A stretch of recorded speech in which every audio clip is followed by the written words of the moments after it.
Thank you very much for inviting me. It's a pleasure to be here.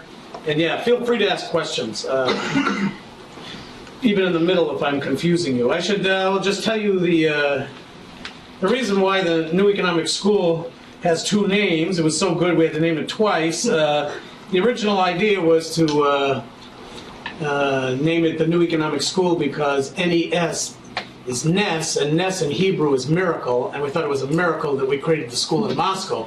But we realized that, well, we were told that the only way to raise money in Russia would be to have Russian in the name, so we called it the Russian Economic School in Russia. And so if you go to the website, it has both names.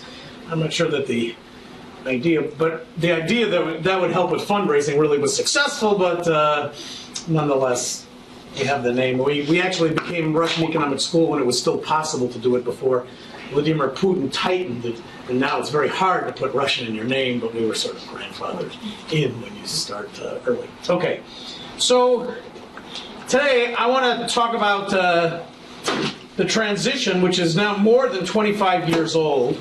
It's been a very tumultuous process. In many ways, slides say the same thing. In many ways, the transition is incomplete. The idea in the early 90s was that Russia would undergo market reforms and a transformation to go from being a command economy to a normal market economy like most Western market economies that satisfied all the elements which were associated at that time with what was called the Washington Consensus. But it would have the rule of law and free markets. But instead, Russia's become a market economy. It's no longer a planned economy, but it's not a Western market economy. It's some sort of hybrid where the state still plays a very big role. And the legacy of the past still plays an extremely important role. So this, the idea that there would be a transformation that eliminated the past in important ways has not been successful. Yet nobody talks about transition anymore in Russia. Everybody talks about reforms. Everybody says we still need reforms. Nobody denies that we still need reforms, but it's not clear what the reforms exactly are, or how to implement. More important question is how to implement reforms that don't conflict with the overall political economy of Russia. So we'll sort of explain that. Now, before I can talk about what happened in the transition, I just want to mention something about the magnitude of the changes that had to take place. Unlike transition in Central Europe, except for, say, Yugoslavia, unlike transition in the rest of Central Europe, the Russian transition coincided with the breakup of a larger nation. The Soviet Union turned into 15 independent countries. Russia is about half the population of the former Soviet Union. It was about 75% of Soviet defense employment, about 90% of energy production, but it was only about. But it was part of an integrated economy. One economy, one currency, one central planning system, and free trade across these republics, because they were like states.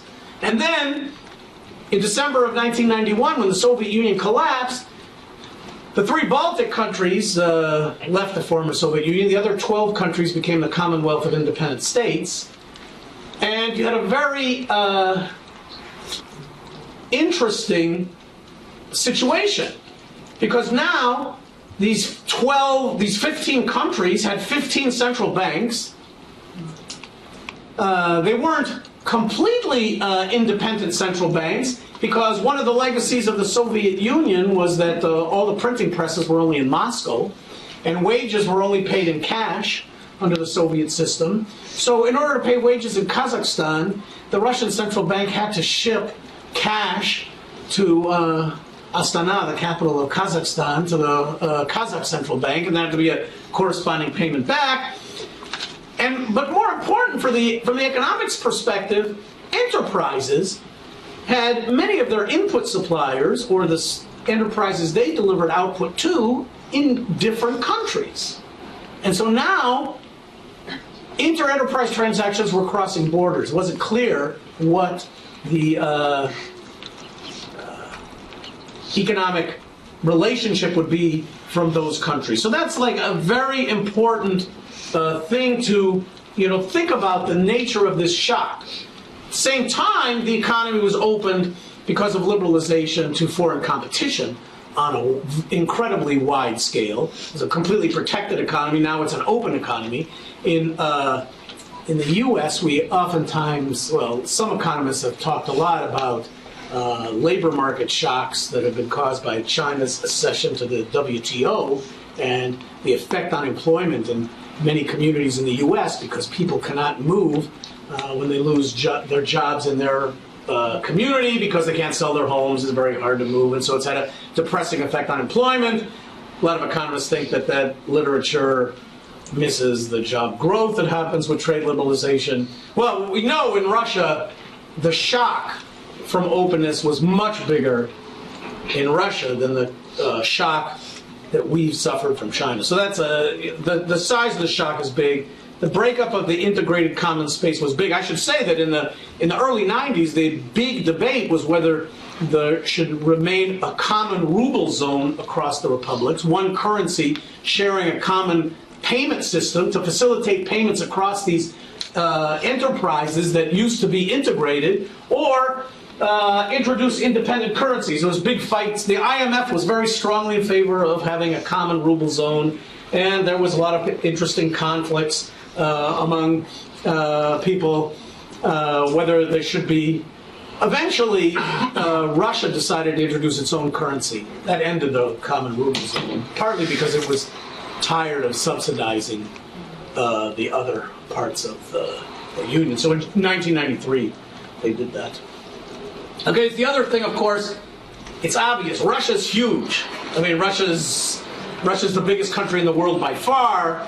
11 time zones. Not only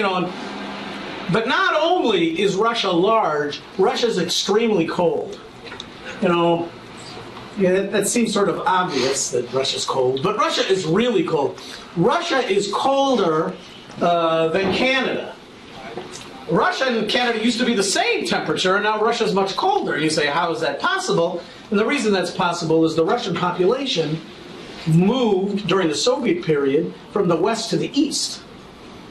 A higher share of the population lives in the east. As you can see on the slide, Siberia and the Far East have 25% of Russia Federation's population, whereas in Canada, the Yukon and the Northwest have only less than half of 1% of the population. So a very large share of the population is in very cold climes. Part of the reason is if you look at lines of constant temperature, isotherms, in North America, they look like lines of latitude. So in Canada, across the border with us, that's the warmest part of Canada. And as you go north, it gets colder and colder. Just go north. But it's not true in Eurasia. In Eurasia, the lines of constant temperature look more like diagonals. So as you go due east, you get to colder and colder places, and extremely cold places. And there's very large population in extremely cold temperatures, which has implications for starting businesses. I should also say the roads are really bad, and the distances are great. The Russian Federation has less paved roads than the state of North Carolina. Okay, so that with a much bigger size, also inadequate railway density. Gogol said that Russia's eternal problem is fools and roads, and I don't know about the fools part, but the roads part is still very significant. And in a market economy, you have to deliver goods. We live in a just-in-time world. Production is now much more associated with efficiency in input supply, so that makes that problem even bigger.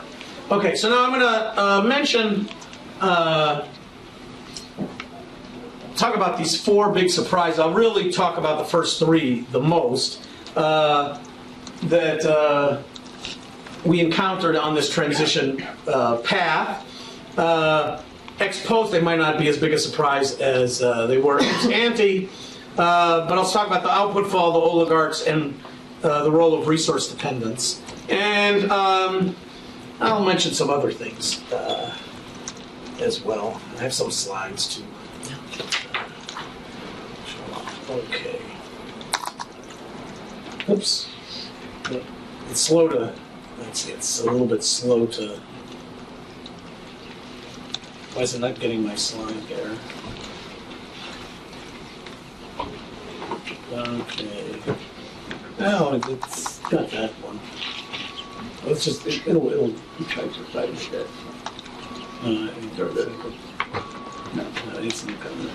It's one missing. It's only, as long as the pictures are still there, it'll probably be okay. Okay, this is the problem with Mac connectivity. Okay, it's my fault. Okay. So I was going to first, before this slide, okay, here. I was going to say that the early controversies in transition were things about timing and policy choice. The questions seemed to be things like, should liberalization precede privatization? Should we have a gradual transition, or should we have shock therapy? In the with the vantage point of hindsight, we now know that those debates, while maybe theoretically productive, were not all that important. What really seems important is institutional development, however.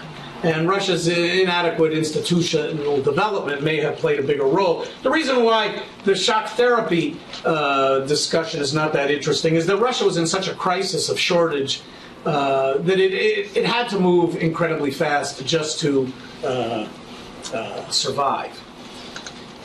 There are two ways to think about the transition. One is institutional features caused the hybrid equilibrium. The other is that the role of legacy, the legacy of the past that wasn't unwound, drove the transition. The structural features of the economy and the historical legacies of the Soviet past. And the question then is, does the environment shape the institutions, or does the institutions make the weight of the environment more effective? That's like the most interesting question. I don't know if I'll be able to answer that today, but I will try to. Okay, here were some major surprises. There's several major surprises. One, real wages were much more flexible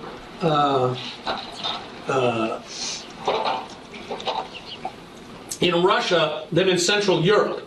And as a consequence, unemployment increased less in Russia than in Central Europe. And one of the reasons why real wages were successful is that Russian enterprises found an alternative to layoffs that are very hard to implement in most countries. They just stopped paying wages. They were late paying wages. So there was an explosion in wage arrears. So in one sense you could say workers were lending to the enterprises. This is actually quite an important point, that you have this wage arrears problem and this transfer in this direction. In most places, if the firm ceases to pay the workers don't want to work there. But most workers continue to work at their jobs for various reasons. One reason was that the privatization process was going to give some extra bonus to insiders, so they might get extra shares in the privatization, the mass privatization process. Mass privatization distributed vouchers that were worth nominally 10,000 rubles that could be used in auctions to every Russian citizen. And there would be auctions of the various enterprises, but the workers and the management got extra extra opportunities to purchase at their own enterprise. So if you stayed at the enterprise, even if you weren't paid, you might be able to own your own enterprise. That's one reason. Second reason was people thought the enterprise might survive, and if the enterprise survives, they might pay the wages back, so it's like a loan. As a consequence, you got unemployment rising less, but wage arrears were more, and at Russian enterprises, especially in the 90s, or the early half of the 90s, people would go there, and in the lobby of the enterprise, they'd be selling potatoes or other things like that. Survival methods were very important at the enterprise. Okay, so that's one of the major surprises. The second, privatization, the mass privatization, was less effective in Russia than in other transition countries. Especially privatization with domestic ownership in most of the enterprises. That's not at very big enterprises, but in most of the enterprises. Privatization to foreign ownership, however, is very productive. Let me see if I have that picture here. Yeah. Okay, so there's the productivity effects of privatization, and if you could actually read it, you would see that this is Romania, Hungary, Ukraine, Russia.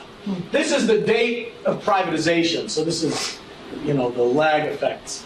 So this is the increase in productivity over the amount of productivity increase that can be explained year by year by privatization.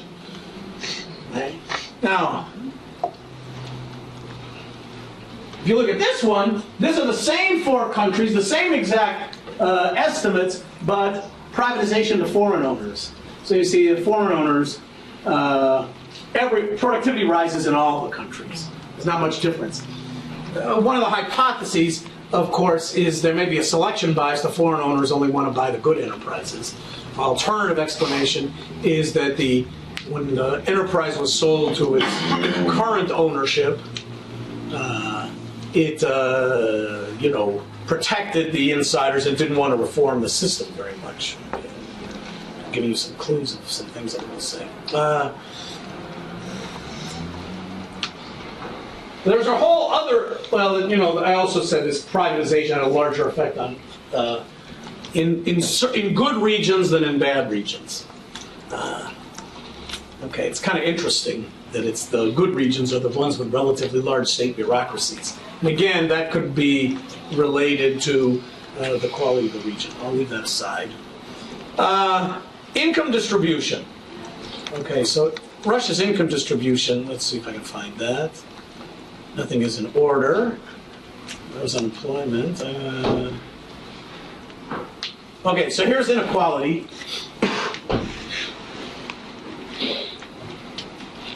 There's a Gini coefficient, and there's Russia. So the Gini coefficient is measuring how unequal is income distribution. The lower is the Gini coefficient, the more equal is income distribution. If you had perfect equality of income distribution, the Gini coefficient would be 0, and the bigger it is. And so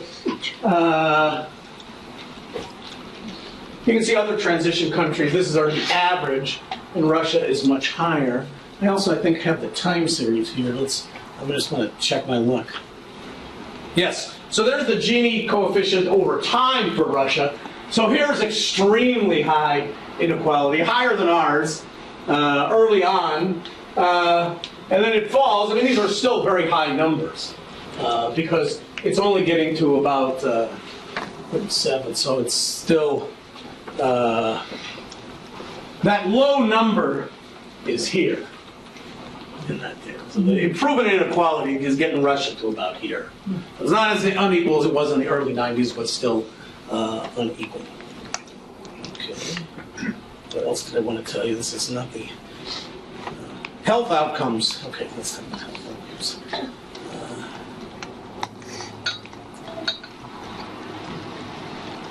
This is life expectancy. This goes back to the 60s. This is 1970 here. So you can see that life expectancy had been growing, then it was stopping. Then there's the Gorbachev's anti-alcohol campaign. And so there's this rise in, reduction in mortality, so rising life expectancy. And then the transition occurred, there's a big fall, and most analysts think that the people who were supposed to die here just died here. Okay, so the effect of the anti-alcohol campaign is shifting forward the excess deaths.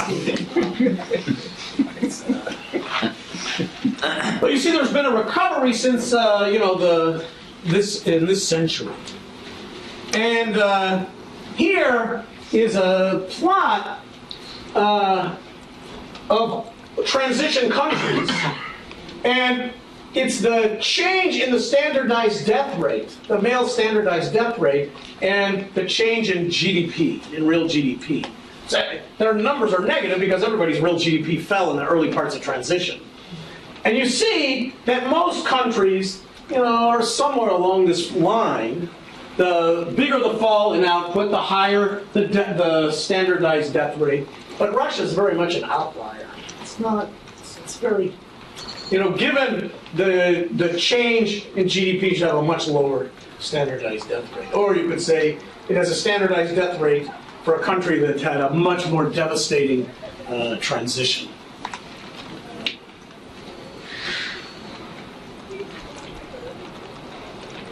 Okay, I'll talk about addiction later. Okay, so I want to talk now about the output fall. Okay, so there you can see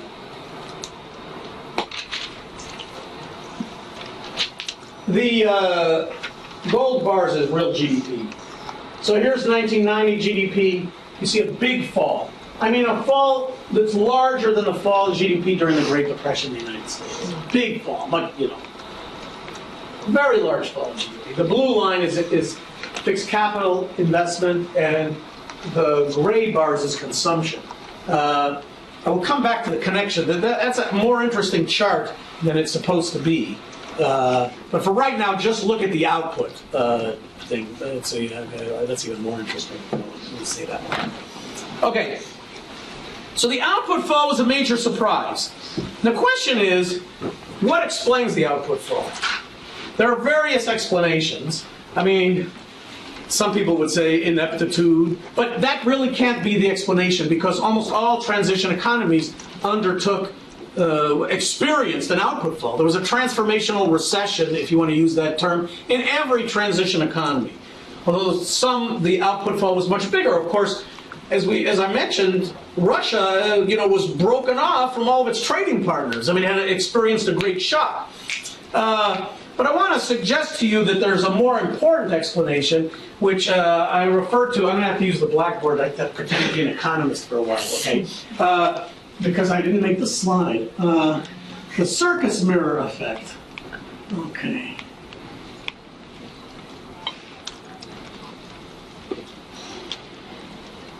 The thing is, we're measuring, in 1990, this is still Soviet output. 1990, 1991, this is still Soviet output. Soviet output is measured at Soviet prices. Soviet prices do not reflect opportunity costs. They don't measure social values. Prices in the Soviet Union were not random. They were systematically distorted in important ways.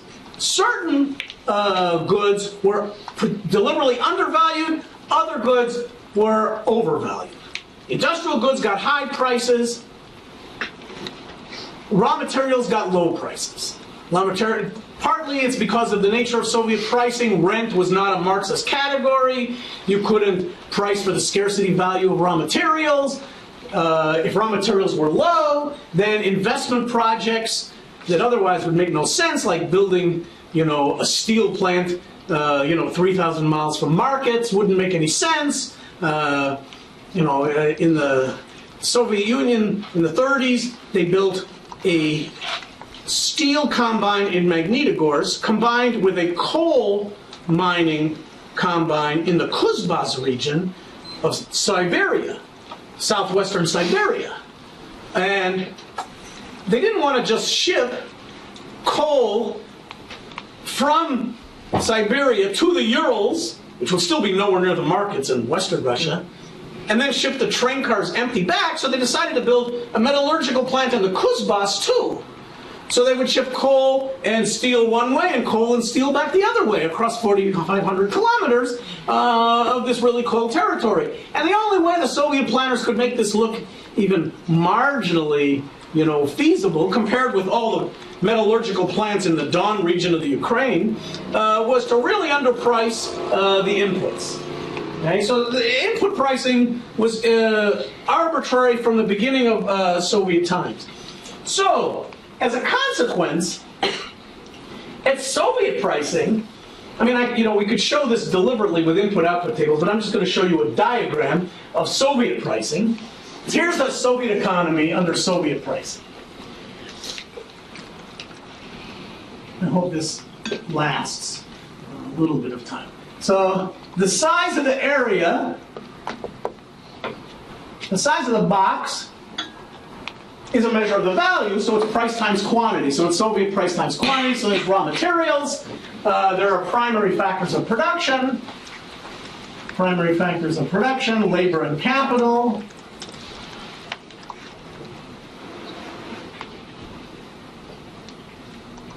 There's the production sector. This is all the inter-industry deliveries. So industrial output's big, Soviet enterprise is very productive, they don't use very much raw materials, they don't use very much labor and capital, they produce a lot of output, and then we have final output.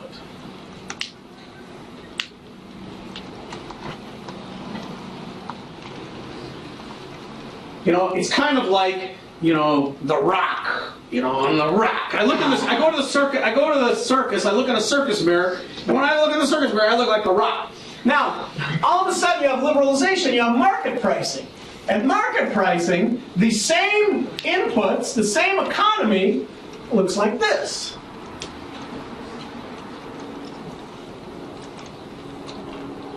Raw materials is really big now. Why? Because the world market price of oil and gas and coal and steel is much higher than the Soviet price of oil and gas, and coal and steel. Primary factors, they're probably the same. The same labor and capital. Actually, some of the human capital is reduced in value in Soviet pricing. So now we have like this. The production sector is much less. It's much smaller. Production sector is much smaller, it's much less efficient. And there's a second thing I'll mention, and then you have final output. So final output is fallen. Okay, so now I've gone from, the rock, and then I go to the real mirror, and the real mirror looks like me. And that is exactly what happened to GNP with liberalization. But the one thing I also wanted to mention was that with liberalization of the economy, not all these raw material flows have to go here. Raw material flows can go to the world economy. Of course, some GDP comes back. But that means that the flow of raw materials is reduced into the production sector because a lot of inputs are now sold abroad. So this sector declines. Income is still high. GNP is high, but GDP goes down. Less is produced, but people earn income from the gas that's exported and the oil that's exported and things like that. So that's what I call the circus mirror effect. It's the liberalization of prices unmasks the distortions that existed in the Soviet economy. Were measured by the flows that took place. And so part of the output fall that takes place is simply unmasking the distortions of the Soviet period. Now they become apparent before they were hidden. Okay? So that's that I think is one important factor in this. All sorts of disorganization is another important factor in why output fell, of course, because your enterprises are liberalized. It's not clear what ownership is yet because privatization will take time. You don't have legal rights. Without property rights, it's hard to get credit. So there's all sorts of problems with trade that also contribute to this. But the circus mirror effect, the revelation from prices is really important. But then there's another factor.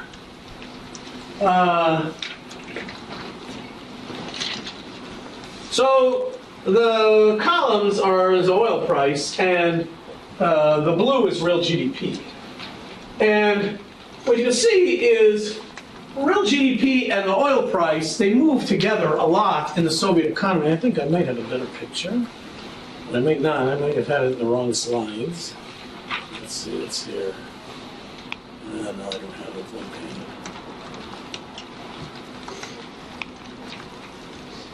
Okay. In 1996, oil production had fallen 34% from its 1990 level. So oil production fell dramatically with the collapse of the Soviet Union, and oil prices fell dramatically during the decline, the end of the Soviet period. 1998 is the lowest oil price, not just in this picture, it's the lowest oil price since oil was discovered in Pennsylvania in 1858. Okay, that's the lowest real oil price ever, which also coincides with Russia's currency crisis of 1998, but okay, leave that aside. Yeah, so Russia's oil output had fallen dramatically with the breakup, partly because, well, I should say that during the end of the Soviet period, there was already fear that the Soviets were running out of oil. The CIA was writing many reports, mostly because they were reading Russian reports that was worried about loss of oil production. Partly this was because of lack of technology. People didn't know it at the time. Partly the oil sector collapsed because when the Soviet Union collapsed, there were what was the Ministry of Oil got divided into many enterprises. The oil companies were basically organized around their main deposits. At one point in Russia, there were 34 different oil companies, which is a lot because in most of the world, aside from the United States, there are national oil companies, even in very large oil producers that we don't think about as state, led countries. Norway has a national oil producer. Britain has a national oil producer. France has a national oil producer. That's a common way in which oil production is organized. But Russia had 34 different oil firms. Eventually, they were consolidated. That's not true with natural gas.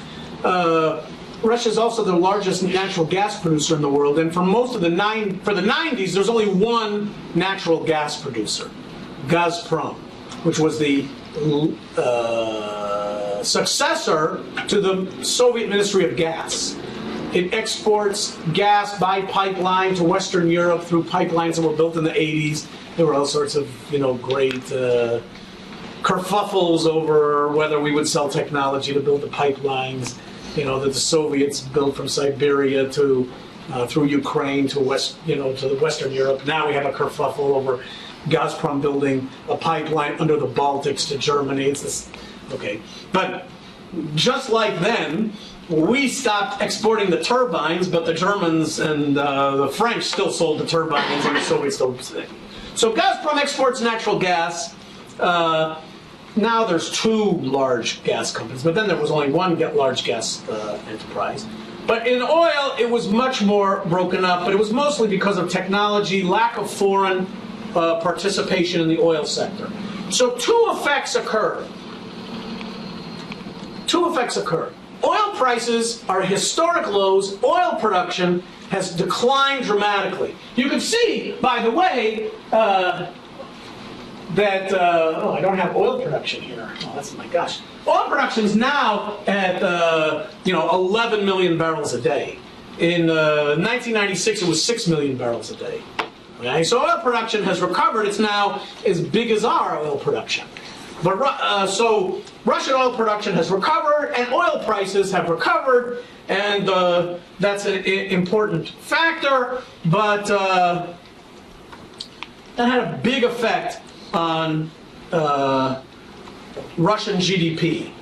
a misunderstood effect, because during the Soviet period, despite the importance of Soviet oil production, we didn't really understand just how much Russian resource rents filtered through the rest of the economy. And if I had the correct picture that I wanted to show you, I could show you how Russian resource rents declined dramatically from 1980 through to the beginning of the end for Gorbachev. Explain the collapse of the Soviet economy, declined even further under Yeltsin, and recover under Putin. And so Russian political leaders, their survival depends on the flow of those rents. But unfortunately, I don't have it. But okay, that's my fault. Let's see what other pictures I don't have. Now look at this picture. This picture is the Markovitch-Harrison diagram. This is the long history of a Russian GDP per capita. Since the Russian Empire, since the beginning of industrialization in 1885. And you see the major events of Russian history. Here's a civil war and war communism when Lenin takes over. And you see, here's World War II, and here's the Russian transition. But if you look at this picture, kind of it's like there's sort of a straight line.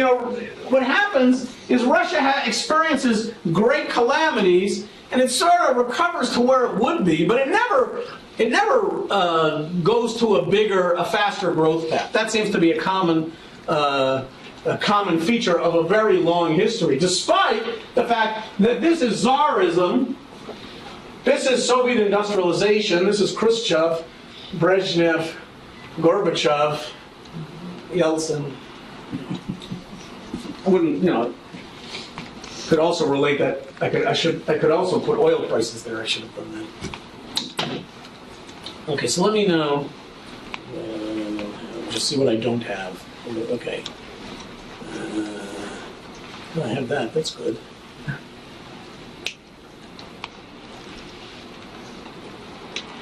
Okay, let's go back to those.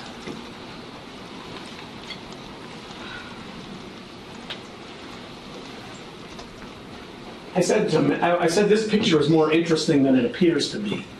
The reason I say it's more interesting than it appears to be is the following. You see, investment in enterprises fell dramatically. Well, that makes perfect sense because Russian privatization took time and there was a lot of chaos, so no one wanted to invest. But what you see is consumption fell much less than output fell during this transition. Now, to an economist, like a normal economist, they would say, well, that's normal, in a recession. People spend out of their savings buffer, the income shock. So of course you smooth consumption, and so that's not a surprise. Except when prices were liberalized in January of 1992, there was a hyperinflation in Russia that wiped out everybody's savings. There were no savings to spend out of. So this discrepancy could mean that the output fall is mismeasurement because the consumption is much easier to measure than output. And so that difference might be that maybe a lot of that output fall wasn't real because people are consuming. They can't be borrowing from banks. That didn't happen until 2000. They can't be spending their savings because they have no savings. So if consumption didn't fall by as much as output, that might again be an indicator that some of the output fall is illusory. So, okay, let's speed up a bit. In one sense, if this was like a class and I said explain the output fall, you would have too many explanations. I mean, it's almost too much. It's like a gold mine to explain the output fall, and then there's the fact that it might be illusory or it might only be a circus mirror effect. Okay? So first of all, maybe it wasn't such a surprise because it's so easy to understand ex post why it happened. And second, it may not be as big an event as it occurred, but let's say it is a big event. Let's say it was somewhat of a big event. A somewhat big event. Okay, that's my new terminology. Then that leads to the following interesting point. If output really fell, you had a Great Depression. The one beneficial effect of that should be a cleansing of the economy. You might expect if output fell dramatically, then enterprises that were really inefficient would be shut down. Resources would then be released that could be used to create new firms, new private firms. And, the state sector could shrivel and a new private sector could grow because, after all, there's now a market economy. The one positive benefit of the output fall, or of the transformational recession, whatever term you want to call it, should be the extinction of all the dinosaur enterprises of the Soviet economy. Right? But that's the one thing that did not happen. The dinosaurs did not go extinct. Right? The dinosaur enterprises survived. Well, that raises an interesting question. How did dinosaurs survive? I mean, when the KT event, when the comet hit the Earth and wiped out all the dinosaurs, there was no way to survive. And then, the little tiny rat-like mammals appeared out of the rocks and became us. And everything was very good. But in the Soviet Union, the dinosaurs did not go extinct. And they survived. Like Uralvagonzavod, the Urals wagon factory in Nizhny Tagil in Siberia, the largest factory outside of Boeing's plant in the world, that was made to produce T-35 tanks in World War II, still produces today. Now it produces railway tank cars to ship oil by train instead of by pipeline. Because it's more expensive that way. But it employs people. I mean, enterprises in far distant places survive. All the Soviet enterprises survived. The dinosaurs did not go extinct. So the liquidation of the inefficient enterprises did not take place. That is a very important point of this whole transition story. That's why the question of how they survived is they received, there was sort of a deal. Sort of a deal to take place to keep people employed in the regions where they lived. Gazprom supplied energy really cheap to those enterprises. That was a valuable energy. It was a valuable resource. Why did Gazprom do it? Because the government said, if you subsidize the dinosaurs, we'll let you export natural gas to the West and earn lots of dollars that you could keep. So there was a deal made to keep these enterprises open, or another way to put it, to keep the lights on in the cities in the Far East. Because the alternative of keeping the lights on would be all those cities would depopulate, and the people would all end up in Moscow, and you'd have 50 million people in Moscow. It would be chaos. Okay. And the lights stayed on. That was there was a whole system of barter and value transfer through Gazprom and other things like that. That happened through 98, 99. Oil prices recovered. The economy sort of recovered. Okay, now I got to say something about the oligarchs, because that's like the other big surprise. Oligarchs. That was a big surprise, because the whole point of privatization was to get rid of the red directors. How did the oligarchs develop? The main way they developed was through a feature of privatization called loans for shares. Loans for shares was an invention of the Russian government and Anatoly Chubais, who led Yeltsin's re-election campaign in 1996. The big problem was the Russian government was out of money, and Yeltsin was running for re-election.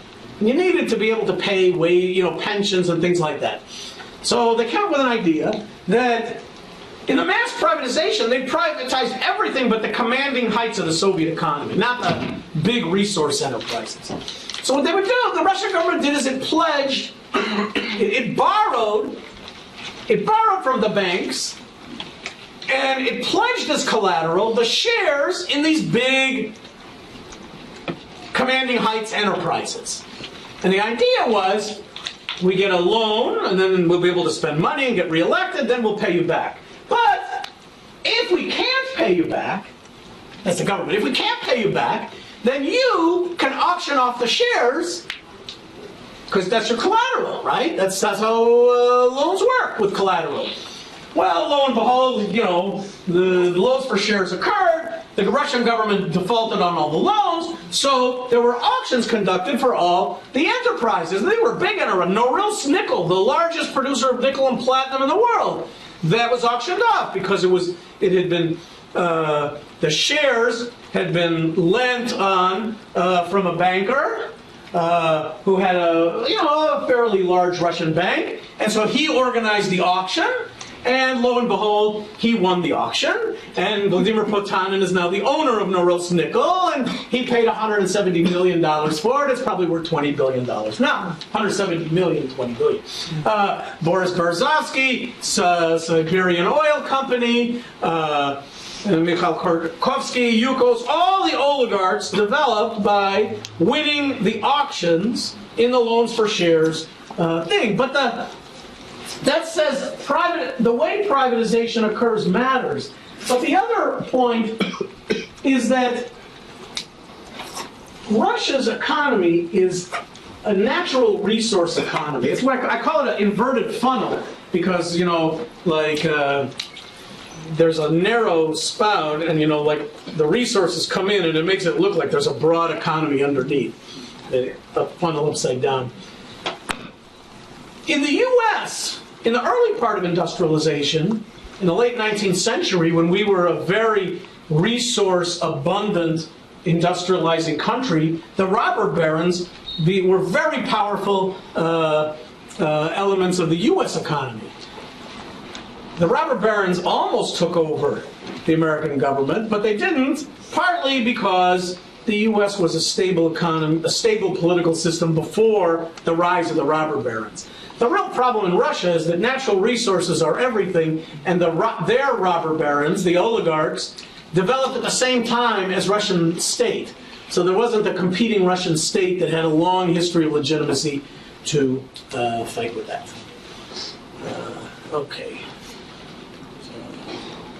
I think it's an element of resource dependence. Success and failure. Okay, so just, you know, approach the end. So in some sense, Russia has grown a lot. GDP per capita has recovered. It's very high. I'll show you this picture similar to Poland with different paths in a second. But the big thing is that while Russia's income has grown, this is not PPP, that's just real income, but dollar terms. So a lot of that's ruble appreciation. The quality of Russia's institutions are very different from the level of Russian income. Russia's, I mean, you know, here I just mentioned some institutional measures, but you can, you know, any institutional measures you find, Russia's very low in governance, trust, rule of law enforcement. Its adult mortality rate is very high. So you have this Russian paradox. You have growth, but you have no modernization. Or not no modernization, you have cell phones, you got you know, a lot of modernization in some parts of Russia. But there's this paradox. It's this hybrid system, and I think that's obviously because Russia's GDP is higher than it would be if it wasn't resource abundant. Normally you explain a country's GDP by looking at its past GDP and its investment and its levels of human capital. Those are the sort of factors that, you know, explain cross-country differences in real incomes. But Russia, if you just looked at its human capital, which has deteriorated, or you look at investment, which has been low, you couldn't explain the GDP. Russia's GDP is high because of its resource abundance. And so therefore, it's got a GDP higher than its institutional content or its development content would suggest. So that's the growth with modernization. There's the Russia and Poland picture. And it's kind of surprised that Poland has seemingly been much more successful, but in PPP terms, Russia and Poland look very similar. I should have updated that before today. But you see the different path. Of course, this is somewhat unfair because Poland started its transition, in 1989. And this, of course, some of this is the rock output, because it's still Soviet pricing. So, it's this, and this is, the... Okay. Mentioned bear traps. So basically, this what are bear traps? Bear traps are these legacies from the Soviet period. The Russian bear's got a trap around its leg. That's why it's still growing, but not modernizing. There's these three important factors, these three important legacies from the Soviet period that I just want to mention that have not been eliminated. These addicted enterprises that are addicted to resources. The addicted enterprises are the dinosaurs who have not gone extinct. They still need subsidies in order to survive. These enterprises are still supported because oftentimes they dominate a town, and the town would have no employment if it wasn't for them. So they're still there. It's amazing that they're still there. They shouldn't be there, but they are. Second is cold in location. Cold in location itself is a huge bear trap because if enterprises are located very far away from markets, that's one strike against them. And if enterprises are located in places where the mean January temperature is 20 degrees below 0 centigrade on average, that means production, you have to insulate, you have to spend lots of resources just to try to produce. And it means no new producer would locate there. Anyone in his right mind who wanted to start a company would start it somewhere else. So there's a trap there. And of course, it also makes the roads worse. And the roads are bad to begin with. So these are huge taxes on market economy in those regions. And third is the inappropriate human capital. What I mean by that, now there's like really good places like the New Economic School producing appropriate human capital for young Russians. But there was all this accumulation of human capital during the Soviet period. I guess I accumulated all my human capital during the Soviet period. But fortunately, I didn't accumulate it in the Soviet Union. It's not that the educational system was, poor quality, but it was directed towards producing educated Soviet workers or educated Soviet intelligentsia. Way too many physicists and mathematicians. Fortunately, Penn State's been able to hire a lot of those physicists and mathematicians, which has bolstered our, departments. Not enough entrepreneurs. So the value of the human capital fell down after the Soviet Union collapsed. That's like a price shock. It's just, the value of it's much less. So as I say, these bear traps reduce the incentives to invest, and they are like a tax on new businesses. Okay, I'll just say that. Okay, I think I have one more slide, but I think it's, I have it like coming off. Let me just get it all up here at once, because I don't like this, okay. Oh, okay. So my last slide asks this following hypothetical question. What would the Russia transition have been like if the Soviet Union had been resource scarce instead of resource abundant? Suppose, you had Joseph Stalin devising Soviet industrialization, but it just so happened that the Soviet Union, had the resource abundance of Japan. It's possible. Why couldn't a communist revolution have happened in a country that wasn't resource abundant? Nothing about the fall of the Tsar and Lenin's coup had anything to do with resource abundance. It was a freak accident. Well, what would happen? So let's say he still implemented collectivization, Stalin still had central planning, still had heavy industrialization to, build up the defenses.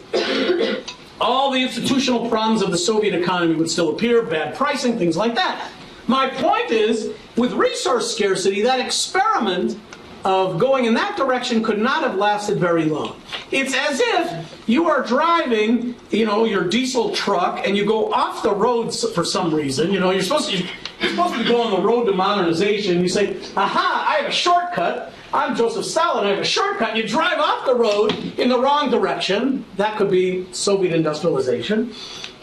Now, in fact, the Soviet Union had a huge gas tank. And it just drove on this wrong road for 70 years. But if in this scenario,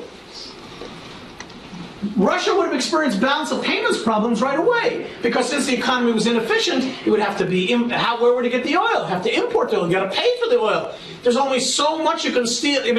Okay, 3 to 6 million Ukrainians died, to export grain, but there was no more people to die. Eventually, the experiment, you would have run out of gas. You would have run out of gas much closer to the highway. And if you ran out of gas much closer to the highway, it would be much easier to get back onto the highway. Getting back onto the highway is what we call the transition.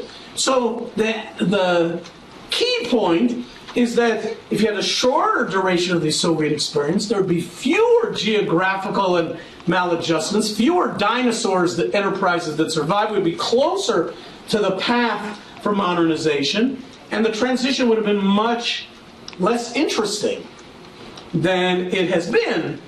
And so I take it that the lesson for economics is that the structure and the environment really matter. It's not just the policy, but it's the legacies that really matter. So I'll stop there. But if you have any questions, thank you very much. That was very educational and very insightful. I explained to my students all the privatization, so you guys probably connected it to my explanation. So, maybe I'll ask the first question, and we'll just take some questions from the students and faculty. Barry, what I tell my students is that Russian privatization was basically a theft of the century. Let's not be,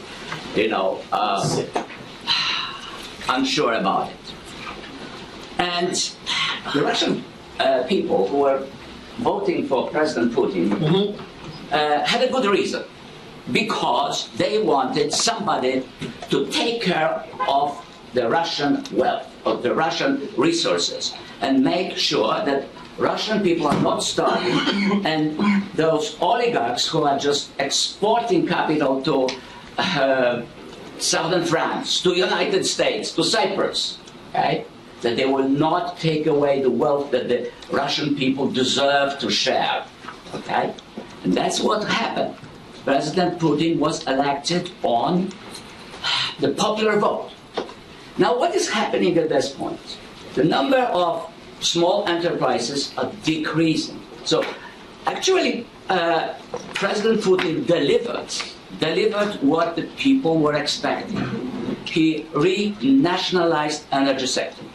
So we have two large dinosaurs, all right? Competition among the private sector, which was corrupt, of course, is disappearing. So the question is where we are going from now. You understand? What I want to say is where we are going to now, because Russia is again going back to its Soviet history, to Soviet concentration of state control over the riches of the country. And the private sector has been compromised through this privatization, but really it does. Middle class in Russia does not grow. And the basis for democracy is the middle class. If small enterprises are not growing and there is kind of, tit for tat between the political power, right? And you have to be with a krisha. You have to have somebody upstairs to help you to survive within the system. If this system is not going to create a healthy competition among medium-sized enterprises, which are disappearing, Russia is going back in history. That's I'm talking too long. I'm sorry. So that's my first comment and question. Okay, so there's a lot to that to unpack. I mean, Russian privatization was like two parts. One was to privatize all the average enterprises, which were very, like in the production sector that weren't all that productive. And then there was loans for shares to privatize the commanding heights. That's where the oligarchs come from, and that's where this wealth transfer.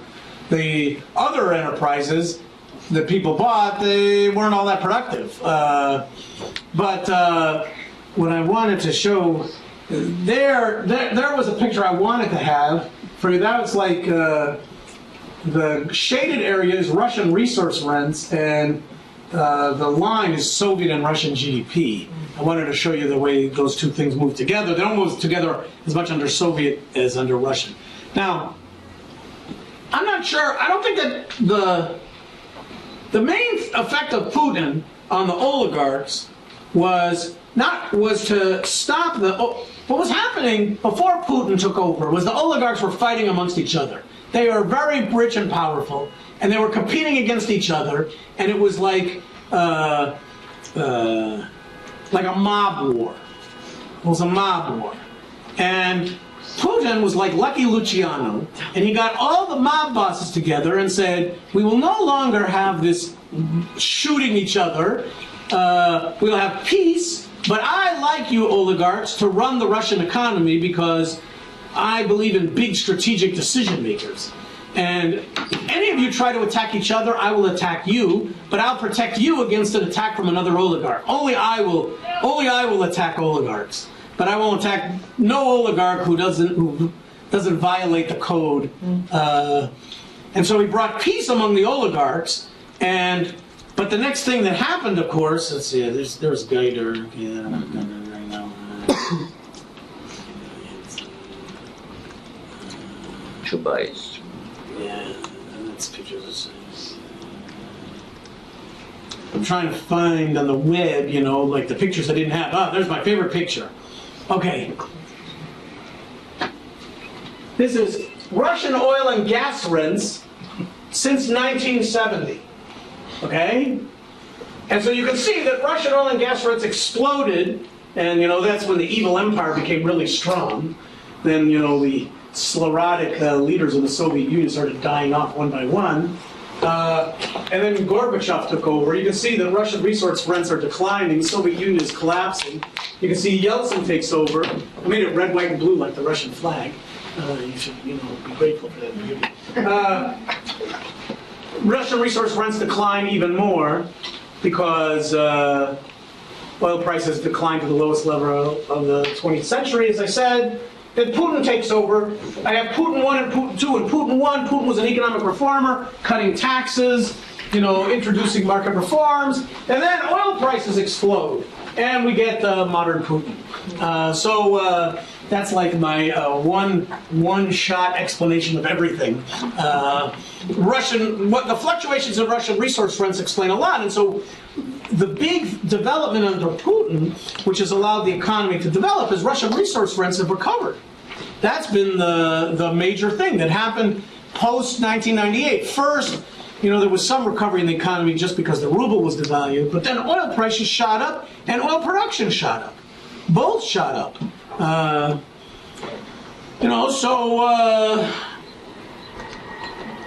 don't know.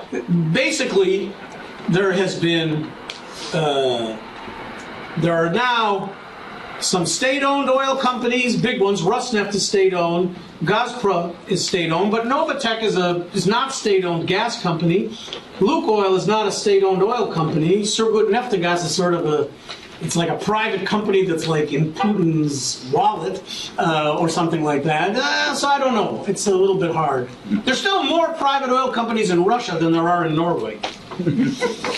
Okay, please. I think the key to the transition of the Iron Curtain countries in the Soviet Union was the level of foreign investment. That is primary to all of this, because when communism collapsed, who was running the show in all these countries, in the former Soviet republics, in Russia, in Central Europe? It was the communists, because they were the ones because everybody was a communist. And there was a political thought economic philosophy, a political philosophy that wasn't going to change except for foreign influence. And the level of communism, the type of communism practiced in all these countries differed. So there was a varying degree, as far as to my knowledge, varying degree of acceptance of foreign investment. And also, you hit the key, natural resources. Russia is insular because they have so many resources, they didn't feel the need to go out and get as much foreign investment that was going to transform the economic philosophy, the political philosophy, the culture of the country. I mean, you're hitting on an important point, except I wouldn't say that after the fall of these regimes, the people in power weren't communists. The problem was they didn't, they weren't communists anymore. Some of the enterprise directors were, but the leadership was not communist. The leadership were like, reforming economists, but, trying to figure out what to do. Not in every country. Well, in Russia, not to the extent Poland, that you may think. Well, they were, but that's not the important point.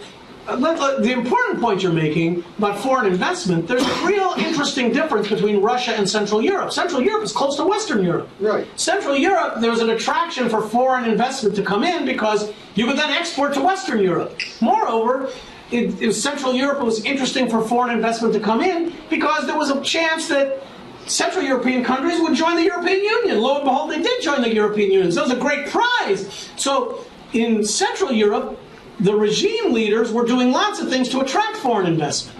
In Russia, at first, the Russians wouldn't allow foreign investment in the oil sector. There was no foreign investment in the oil sector, and that's why the oil production was declining. Then, the Russians allowed foreign investment in the oil sector. 90% of foreign direct investment in Russia was in the oil sector. Okay? Because if you were a foreign investor, well, you didn't want to buy some cruddy plant that produced, bad machine tools, but you'd really like to get in the oil sector. I mean, British Petroleum invested in Russian oil. The Russian oligarchs cheated them out of their shares, and then BP went back in and invested again in there, and then they lost their shares again. That's like twice in 5 years. Okay, so the willingness of foreign oil companies to invest, but it's only in that sector. Why? Because that's the productive sector, so that's where they want to go. Now there's some foreign investment in other sectors, but it's very, very low. I'd say part of the difference is Russia's far away from everywhere. It's not as good an environment for foreign investment. Why would you want to invest in have FDI in Russia? It's not like the workers are that cheap once you consider the transportation costs. If you employ people in Vietnam, you're right next to the water and you can ship the goods away. So why would foreign investors want to go to Russia? You're not going to sell in the Russian domestic market. So there's a lot of structural features that I think make it hard to attract foreign investment. And frankly, Putin doesn't want that much foreign investment that would conflict with his own system. But I'll leave that aside. They're far from Western Europe, but they're not that far from North America. Professor Bindenite. Well, they're very far from North America, where Russian industry is, because it's a 11-hour flight from Moscow to Vladivostok. So I mean, it's not a long distance. Okay, Professor. I have a very close Russian friend. We've been friends for more than 40 years. She said to me recently, I don't think the Russian economy has a future. What would you say to her? Oh, well, I would say no, there's always a future. I would say I'm not investing all this time with the New Economic School for a hopeless country. But, I mean... So is it continued resource dependence? Well, resource dependence, this is what I argue, this is what I think. Russia has mismanaged its resource dependence. I mean, U.S. industrialization was very resource intensive.